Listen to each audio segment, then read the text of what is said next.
Je vous invite à ouvrir la parole de Dieu si vous le voulez bien. Dans 1 Timothée, chapitre 6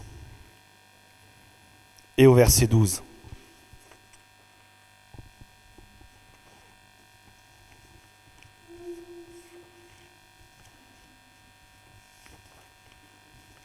« 1 Timothée, chapitre 6, verset 12. C'est l'apôtre Paul qui vient encourager Timothée, qui lui transmet ce que le Seigneur attend pour un homme, un jeune comme Timothée. Voilà ce que dit l'apôtre Paul. « Combat le bon combat de la foi. Saisis la vie éternelle à laquelle tu as été appelé et pour laquelle tu as prononcé cette belle confession en présence d'un grand nombre de témoins. Combat le bon combat de la foi, saisis la vie éternelle à laquelle tu as été appelé. » J'aimerais qu'on focus ce matin sur la première partie du verset. Combat le bon combat de la foi. Combat. Alors je ne vais pas avoir un langage belliqueux parce que dans le monde actuellement, il y a des combats qui sont menés, qui sont surprenants. J'en dirai pas plus, puisque d'ailleurs je suis convaincu qu'il y a quelque chose de beaucoup plus grand que ce que nous comprenons. Mais combat, c'est peut-être pas quelque chose qu'on aime entendre. C'est peut-être quelque chose qu'on n'aime pas pratiquer.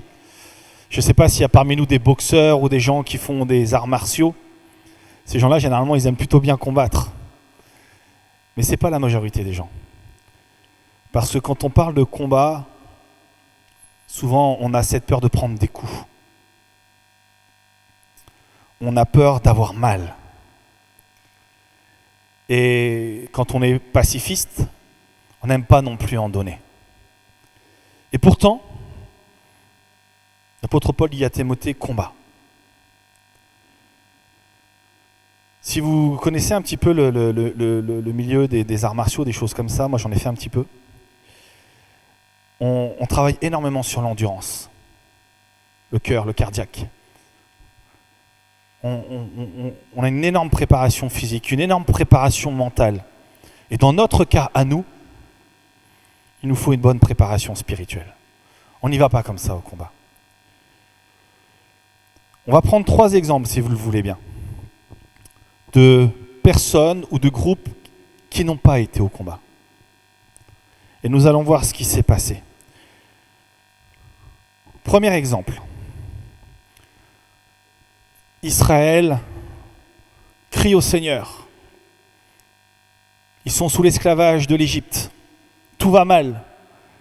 Et le Seigneur envoie Moïse. Et vous connaissez l'histoire, les 10 plaies d'Égypte, avec la Pâque juive qui arrive. Le Seigneur les fait sortir de façon miraculeuse. L'armée de Pharaon les poursuit. Le Seigneur ouvre la mer Rouge. Il traverse la mer Rouge et l'armée de l'Égypte suit. Et qu'est-ce qui se passe? Le Seigneur ferme la mer sur l'armée de l'Égypte et détruit tout. Et il voit la colonne de feu qui les protège. Et ils arrivent au moment où, ça y est, la prière attendue depuis 400 ans, la promesse de Dieu, je vais vous donner un pays où coule le lait et le miel, ce qu'on appelle souvent la terre promise. Et ils y sont. Et ils envoient leurs espions, et ils commencent à voir, et ils disent, effectivement, c'est bien ce que le Seigneur avait dit. Regardez, on en a ramené un petit peu. Ils ont touché aux prémices de la grâce, aux prémices de la gloire. Et qu'est-ce qui se passe? Ils n'y vont pas. Ils n'y vont pas. Pourtant, Dieu les a préparés. Dieu leur a manifesté des miracles et des prodiges qui dépassent l'entendement humain. On ne verra plus jamais ça sur la terre. Dieu leur a montré que, quels que soient les combats, les difficultés, il peut mettre un terme à tout. Que si c'est lui qui est au contrôle de tout, nous sommes victorieux. Et pourtant, Israël qui a vécu ces choses-là, qui a été les témoins de la manifestation puissante de la grâce de Dieu, la réponse à une prière, à une souffrance, Israël ne rentre pas dans le combat. Pourquoi ? Parce que leurs yeux étaient fixés sur les murailles et sur les géants, mais les yeux n'étaient pas fixés sur Dieu, malgré tout ce qui s'était passé. Nous avons chanté un chant très fort. Je ne suis plus esclave de la peur. Bien-aimés, la peur ne peut nous empêcher de rentrer dans le combat que Dieu a prévu pour nous. Et c'est souvent une discussion d'ailleurs que j'ai avec beaucoup de chrétiens, beaucoup de jeunes. Et je l'avais encore cette semaine. Non mais je ne veux pas trop m'engager pour le Seigneur parce que j'ai peur de ce qui va se passer. Pourtant, on est tous persuadés que Dieu bénit. Si on est là ce matin, je pense qu'on est tous convaincus que Jésus est mort sur la croix pour nous.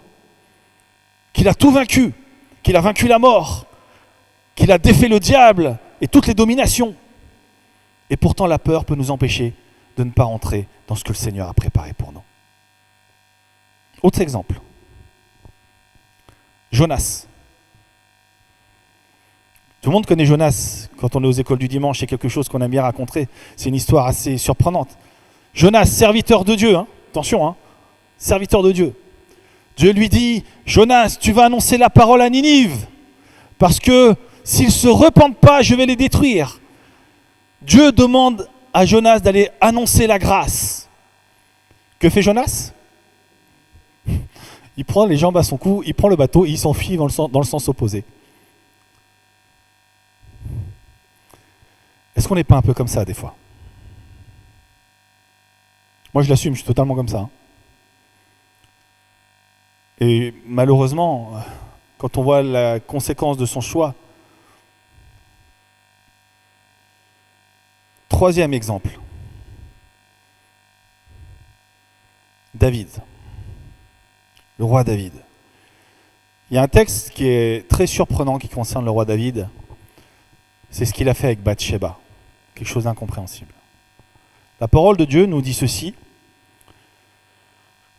Au temps où les rois se mettaient en campagne, c'est-à-dire qu'ils partaient en guerre, et David est un homme de guerre. David envoya Joab avec tous ses serviteurs et tout Israël pour détruire les fils d'Amon. Mais David resta à Jérusalem. Bon les gars, vous allez au combat, moi je reste à la maison. Un soir, David se leva, et comme il se promenait sur le toit de sa maison, il aperçut de là une femme qui se baignait et qui était très belle de figure. Et vous connaissez la fin de l'histoire. David va aller chercher cette femme qui s'appelle Bathsheba et il va la violer. David, qui est un homme de guerre, qui est censé mener son peuple dans le combat face aux Ammonites, ceux qui veulent la perte d'Israël, n'est pas là où il devait parce qu'il est dans la distraction. Non, pas moi, pas aujourd'hui. Seigneur, c'est Shabbat aujourd'hui, je me repose. Mon frère, ma sœur, regardons les conséquences de ces trois exemples. Israël qui refuse de rentrer dans ce que le Seigneur avait prévu pour lui, ces 40 ans de désert. Jonas qui refuse d'annoncer l'évangile de la grâce pour le salut, c'est 3 jours dans le ventre d'un poisson. David qui refuse d'être à la place où il devait, c'est-à-dire de mener une armée pour combattre ce que le Seigneur avait demandé de combattre, ça se finira par le péché.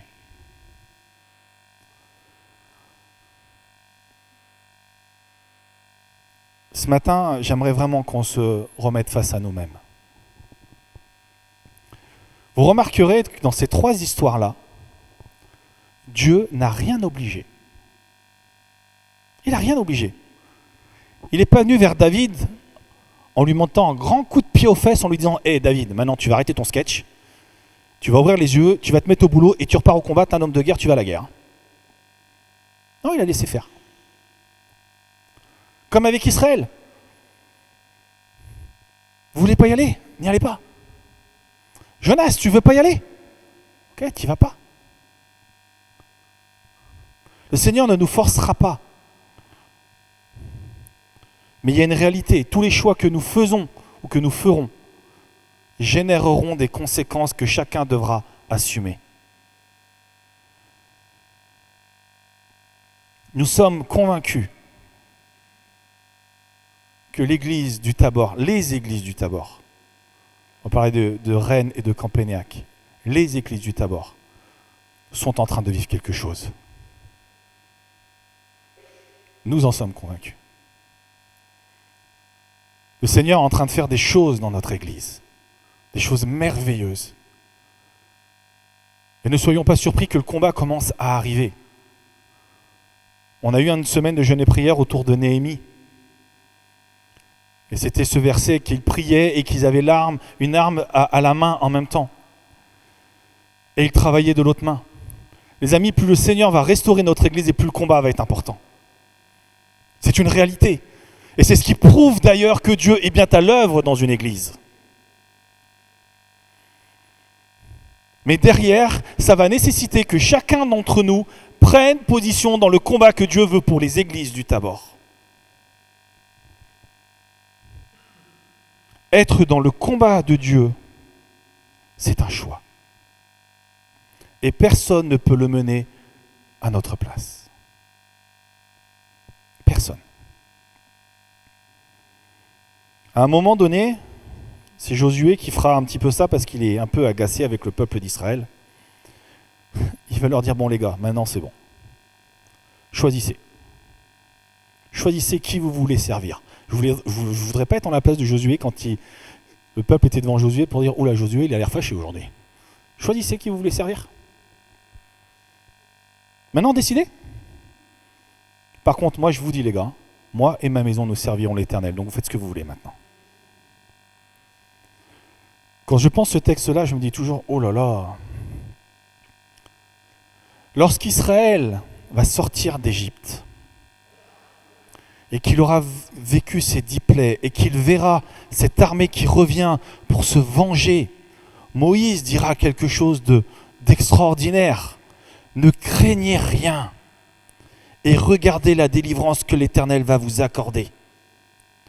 L'Éternel combattra pour vous et vous gardez le silence. La mer va s'ouvrir, le peuple passe, la mer se referme, l'armée est détruite. Et pourtant, en ayant reçu cette parole de foi, cette parole de conviction, parce qu'ils vont y aller, ils vont marcher. Hein. Parce que quand on lit souvent ces histoires, on se dit oh ouais, c'est extraordinaire. Mettons-nous à la place du peuple d'Israël et comment est-ce que nous aurions vécu ces mêmes histoires. Faut avoir de la foi quand même. Et pourtant, lorsque le moment sera venu de rentrer dans ce que Dieu avait prévu, ils n'iront pas. Jésus dira ceci aux disciples qu'il a choisis dans le jardin de Gethsémanée pour mener le combat avec lui, le dernier combat. Il leur a dit, vous n'avez pas pu veiller 1 heure avec moi.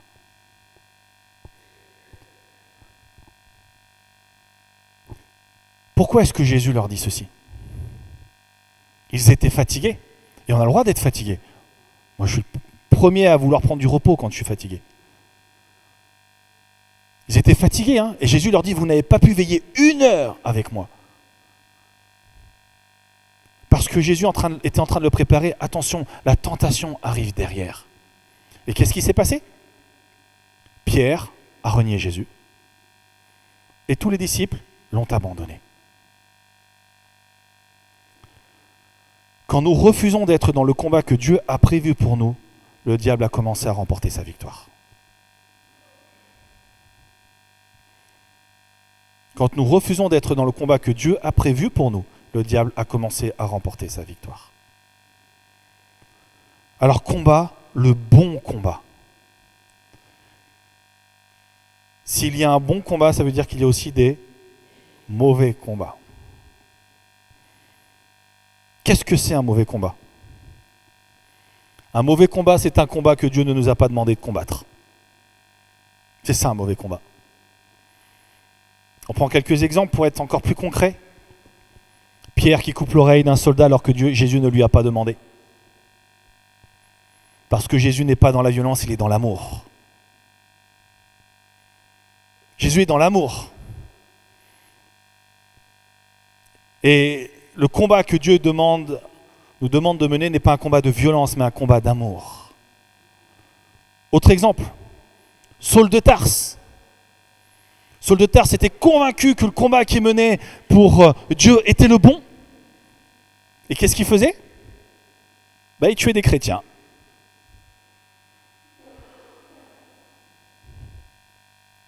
Est-ce que c'était ce que Dieu demandait ? Non, ça c'était un combat d'esprit de condamnation et non pas un combat avec un esprit d'amour. Bien-aimés, c'est une discussion qu'on a eue avec les jeunes il y a une dizaine de jours. Il ne faut pas se tromper de combat. On peut se tromper de combat en étant vraiment convaincu que ce que nous faisons est pour le Seigneur. Saul de Tarse était convaincu que ce qu'il faisait était pour le Seigneur. Pierre, quand il a coupé l'oreille de ce soldat, était convaincu qu'il voulait bien faire, il voulait protéger Jésus. Et pourtant, ce n'était pas le combat que Dieu demandait. Sommes-nous certains d'être dans le bon combat ce matin ? Parce que croyez-moi qu'il y a un combat.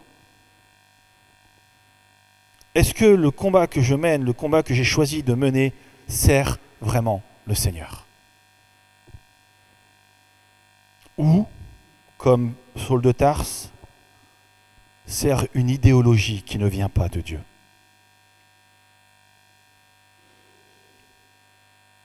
Au fil des siècles, à notre honte, l'Église a détourné beaucoup de commandements de la parole de Dieu pour en faire des dogmes.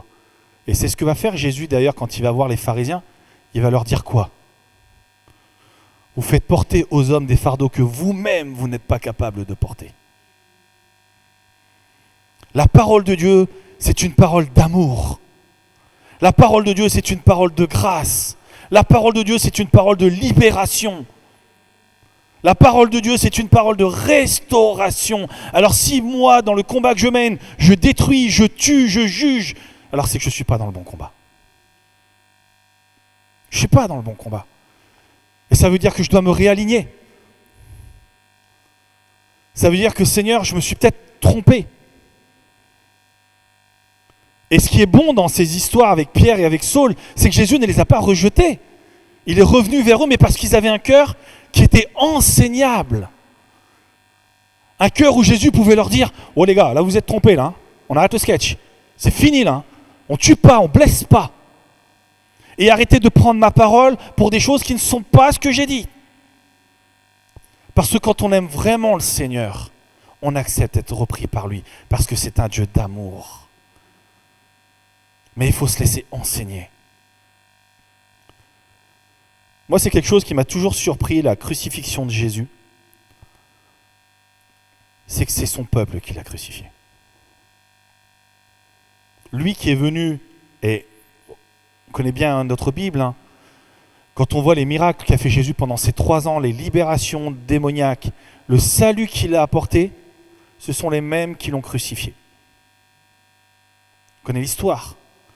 Ils avaient l'opportunité, devant Ponce Pilate, de le libérer. Et même Ponce Pilate lui-même disait, mais moi je vois rien. Et eux, qu'est-ce qu'ils disent ? Non, crucifie-le, crucifie-le, crucifie-le. On peut, sans s'en rendre compte, sortir du plan de Dieu et finalement crucifier Jésus au lieu d'apporter la vie éternelle. Combat le bon combat de la foi, saisis la vie éternelle.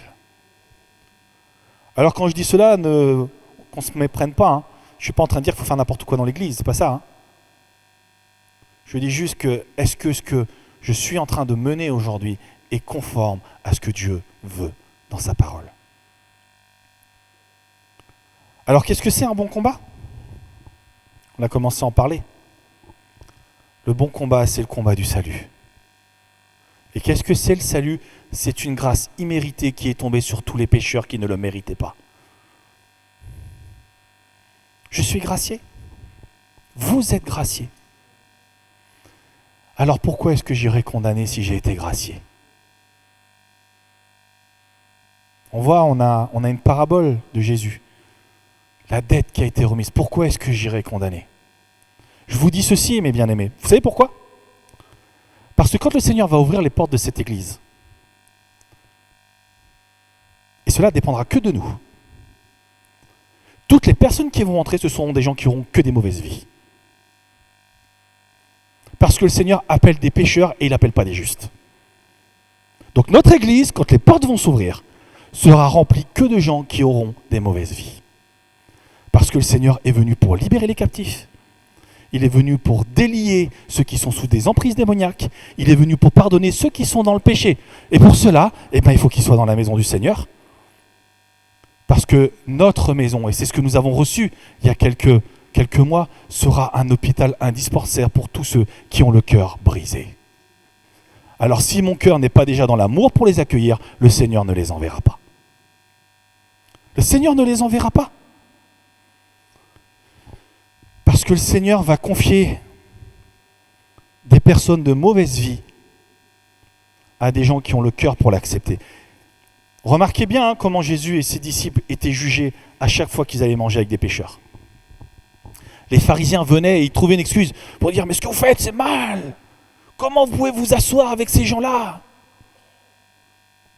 Ce ne sont pas ceux qui sont bien portants qui ont besoin d'être sauvés, mais ce sont ceux qui sont perdus.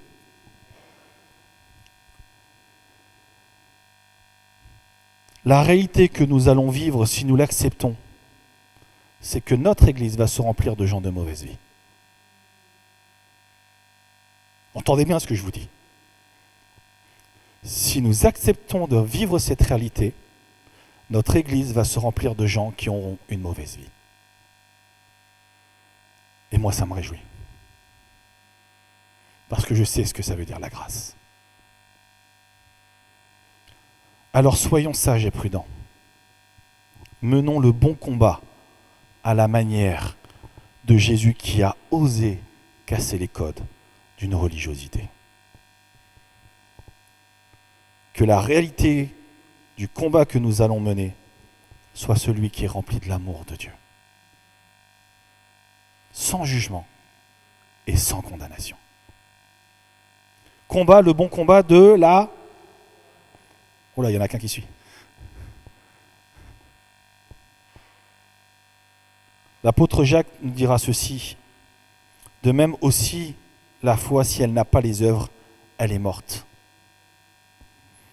Et il dira ceci, toi tu as la foi et moi j'ai les œuvres. Montre-moi ta foi sans les œuvres et moi je te montrerai ma foi par mes œuvres. Nous allons devoir commencer à montrer des œuvres pour que notre foi soit visible. Ça va être engageant. Qu'est-ce que le Seigneur attend que nous montrions? Question ouverte. Il va falloir être à l'œuvre. On ne va pas être seulement assis sur la chaise. C'est dimanche matin, on s'assoit, on reçoit, on donne, super. Il va falloir que nos œuvres se voient. Des œuvres de compassion. Peut-être à travers nourrir des pauvres, j'en sais rien. Des œuvres de consolation dans des familles où peut-être, je ne sais pas, il y a des gens qui ont été battus, des enfants violés. Peut-être des prisonniers qu'il faudra aller visiter, j'en sais rien. Des malades à l'hôpital qui sont sur leur lit de mort, que le Seigneur voudra toucher. Je ne sais pas ce que le Seigneur va vouloir faire de nous. Mais ce qui est certain, c'est qu'il va falloir se mettre à l'œuvre. Et cela va demander de notre part, encore une fois, un engagement. Non, cet après-midi, j'ai piscine, Seigneur. Ou j'ai poney, vous choisissez.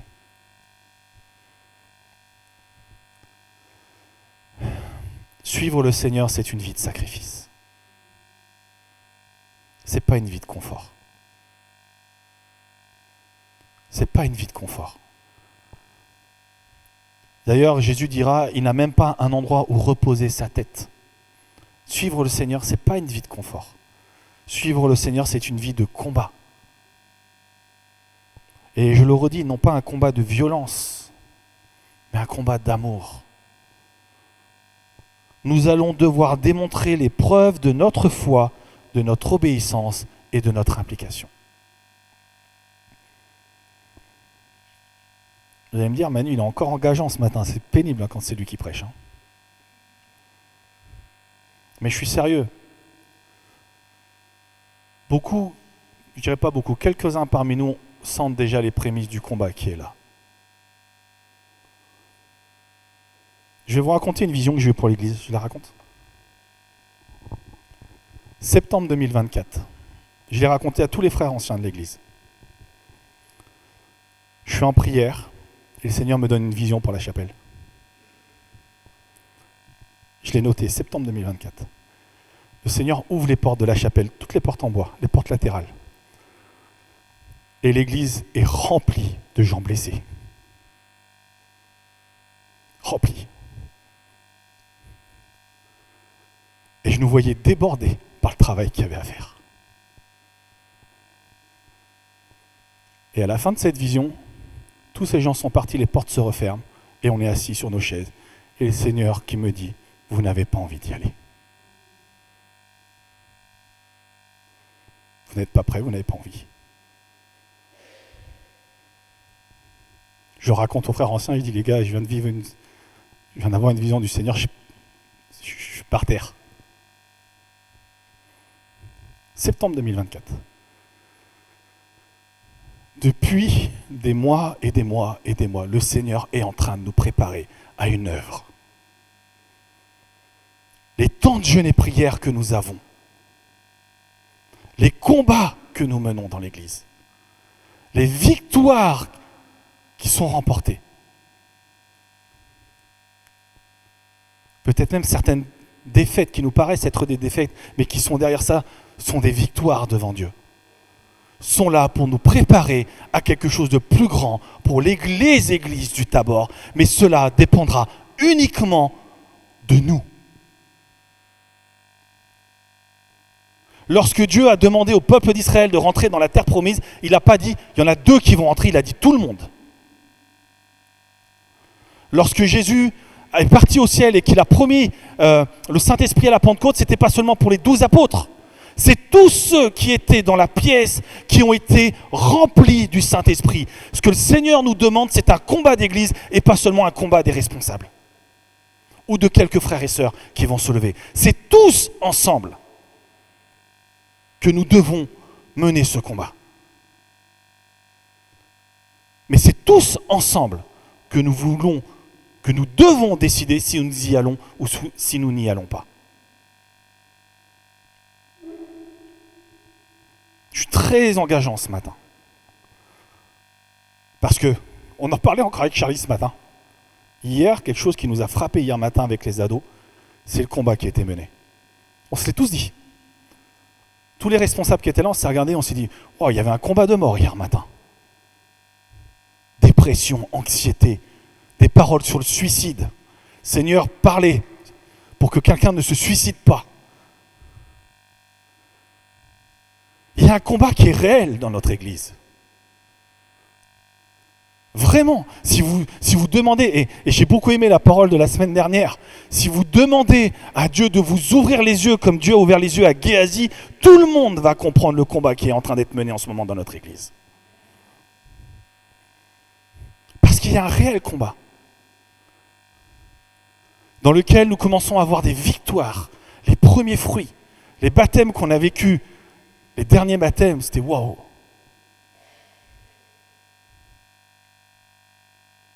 Des gens qui sont délivrés des cultes démoniaques. C'est extraordinaire. On commence à sentir ces fruits, à voir la grappe de raisin là qui est là. Ah Seigneur. Ouais, mais ce qu'il y a derrière est encore plus grand, les amis. Par contre, ne soyez pas inquiets des murailles. Ne soyez pas inquiets des géants. Parce que comme Moïse l'a dit au peuple, ne craignez rien, l'Éternel combattra pour vous. L'Éternel combattra pour vous. Je ne suis plus esclave de la peur. Je suis enfant de Dieu. Je finirai par ceci. David contre Goliath, le plus beau des combats. Un peuple paralysé par la peur, et notre petit David qui vient. Moi, je vais me le farcir, lui. Moi, j'aime bien David quand il est comme ça. Je préfère le David là que le David qui est avec Bathsheba. Et lui, il y va. Et comment il y va? Il y va avec une pierre, une fronde et une pierre. Et quand il va se présenter devant Goliath, il va dire, toi tu viens contre moi avec toute ton armure, toute ton armée, toute ta puissance. Moi je viens au nom de l'Éternel. Parce que cette pierre qu'il avait dans sa main, c'est la pierre angulaire qui a formé l'Église, qui est Jésus-Christ. Il venait au nom de Jésus-Christ. Et c'est ce qui a fait que le peuple d'Israël est resté paralysé et que David a été victorieux. Je t'en conjure, c'est ce que dira Paul à Timothée, devant Dieu et devant Jésus-Christ, qui doit juger les vivants et les morts, et au nom de son apparition et de son royaume, prêche la parole. Prêche la parole. Insiste en toute occasion, favorable ou non, reprend, censure, exhorte, avec toute douceur et en instruisant. Mais toi, sois sobre en toutes choses. Ça, on n'aime pas trop cette partie-là, mais on va la lire quand même. Supporte les souffrances. Fais l'œuvre d'un évangéliste. Remplis bien ton ministère. Et l'apôtre Paul, un peu plus loin, dira, regarde Timothée, moi j'ai combattu le bon combat, j'ai achevé ma course, j'ai gardé la foi. Ma prière ce matin, vraiment, c'est que lorsque le Seigneur viendra nous prendre, chacun d'entre nous, nous puissions avoir les mêmes paroles que l'apôtre Paul a données. Seigneur, j'ai combattu le bon combat. J'ai achevé la course. J'ai gardé la foi.